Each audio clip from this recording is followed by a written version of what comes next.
ایک خوبصورت جنگل میں جو پھولوں سے سرسبز درختوں سے بھرا تھا، وہاں ایک بارہ سنگا رہا کرتا تھا جسے اپنے سینگوں پہ بہت ناز تھا اور غرور بھی تھا۔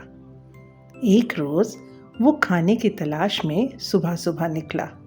چڑیاں چہچہا رہی تھیں، پرندے گیت گا رہے تھے۔ اس نے سوچا کہ کیوں نہ پھولوں والی جگہ پہ جا کے ہرا بھرا کھانا کھایا جائے۔ اس نے گھاس کھانی شروع کی۔ کھاتے کھاتے اس کی نظر پانی پہ پڑی تو پانی پینے لگا۔ تمام جنگلی چرند پرند یہیں سے پانی پیتے تھے۔ اسی دن دو بہن بھائی اینا اور احمد اس جنگل کی سیر کو نکلے، کیونکہ ان کے ابا اسی جنگل کے قریب لکڑیاں کاٹتے تھے۔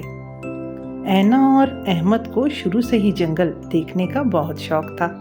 چلتے چلتے اس ہرن کے قریب پہنچ گئے جہاں وہ پانی پی رہا تھا۔ پانی پیتے پیتے اچانک ہرن کے وہ خوبصورت سینگ کسی چیز میں پھنس گئے۔ لگتا تھا پاؤں بھی پھنس گئے ہیں۔ ہرن چیخ رہا تھا اور اپنا سر ہلا رہا تھا، مجھے اس مصیبت سے بچاؤ، مجھے بچاؤ۔ انایا نے کہا، بھیا ہم مدد تو کرنا چاہتے ہیں، لیکن کیسے مدد کریں گے؟ ہم بہت چھوٹے ہیں۔ مدد کرنے میں تو کوئی چھوٹا بڑا نہیں ہوتا، بس مدد کر دینی چاہیے۔ یہ کہتے ہی احمد ندی میں گھسا اور دھکیلتا ہوا ہرن کو باہر لے آیا۔ بارہ سنگا آزاد ہو چکا تھا۔ بارہ سنگا نے دونوں کا شکریہ ادا کیا۔ آج جن سینگوں پہ مجھے غرور اور ناز تھا، ان کی وجہ سے ہی میں زندگی ہارنے لگا تھا۔ بہت شکریہ دوستو۔ پیارے بچوں، تم لوگ چلتے چلتے بہت اندر تک آ گئے۔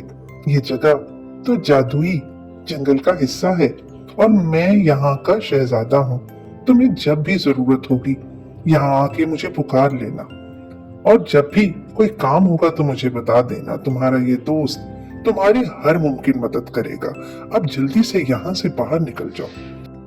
احمد اور انایا نے اپنے دوست کو الوداع کہا اور واپسی کی راہ لی۔ دونوں آج بہت خوش تھے، نیکی جو کی تھی۔